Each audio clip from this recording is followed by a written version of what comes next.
Hi,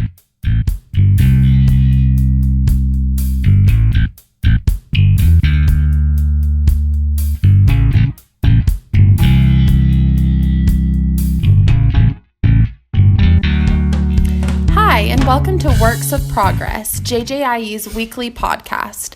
Hosting the show today is myself, Elle, and with me co-hosting is Rachael and DeAngelo. Hi, this is Rachael. Hello, this is DeAngelo. Today we will be discussing 3 significant news stories covering juvenile justice from JJIE's website. We will be talking about the Texas-Missouri debate in raising the age to be tried as an adult, California's community nonprofits push for juvenile justice policy change, and a New York cop who recently quit his job after he killed an unarmed teen 5 years ago.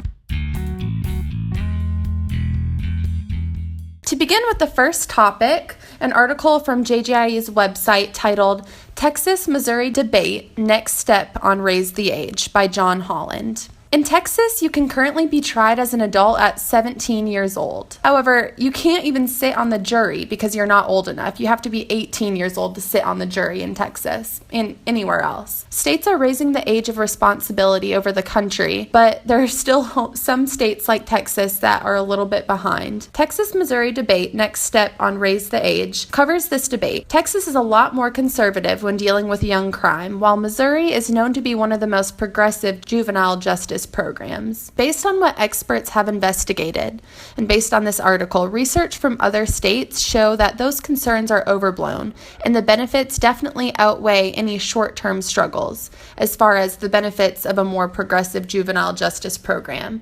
So the push for Texas to raise their age to 18 is definitely something that experts, are suggesting. In what ways is Missouri more progressive when it comes to juvenile justice? Missouri definitely puts more of an emphasis on education and treatment. In fact, Missouri doesn't even have any jail cells in its entire juvenile system. So you have to be 18 to even be tried, and, they don't have jail cells. So they're very much for promoting, progressive juvenile justice systems. While Texas, on the other hand, is very conservative, strict, in dealing with young crime, and really shows little mercy compared to, Missouri's system that they have in place.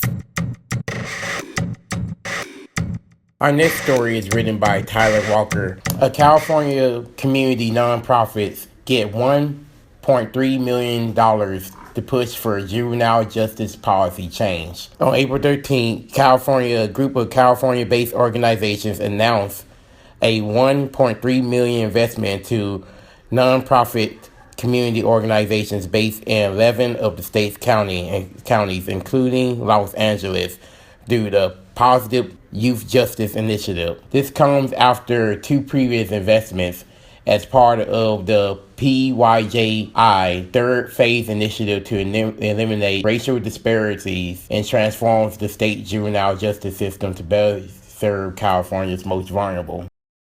It sounds like there's been a lot of planning. Are they seeing significant signs of change?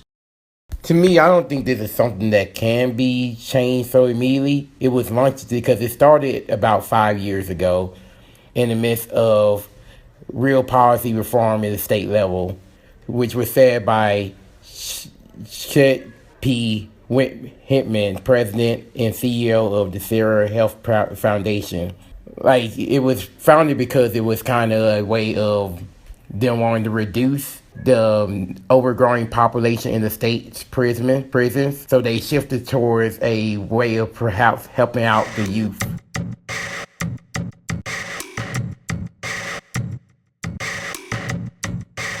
And our last story is about the New York cop who killed unarmed teen 5 years ago who resigned. This was written by Zach Williams. So basically 5 years ago, New York Police Department officer Richard Hayes fatally shot an unarmed teenage boy because he thought that he was armed and dangerous. So Hayes followed this young man into his home and shot him where his grandmother and his brother were at home. Police never found a weapon, and long after the trial, 5 years later, he quits before he's getting fired. Graham's mother became an activist speaking out against police brutality. And some quotes from her are that every step of the way, the mayor and NYPD have dragged their heels and refused to hold officers accountable for murdering her son.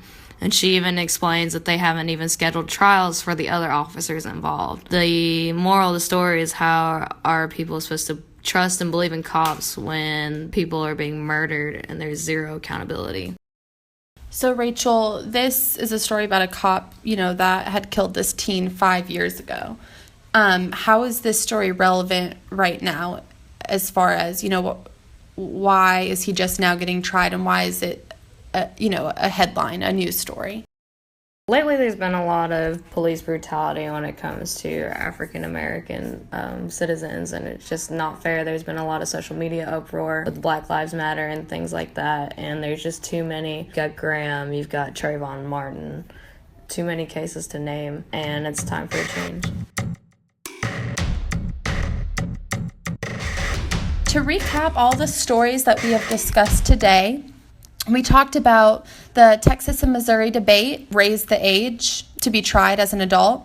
We also talked about California's and their community nonprofit and the fact that they raised $1.3 million to push for the juvenile justice policy change, which is something that, just based on what DeAngelo was saying, is a huge movement and something that has the potential to be extremely impactful. And then we also talked about the New York cop who is just now resigning from his position after killing a teenager 5 years ago. He's just now resigning, which means he wasn't fired at the time, and that case wasn't investigated the way that it should be. And it just goes to show how relevant all of these issues are right now.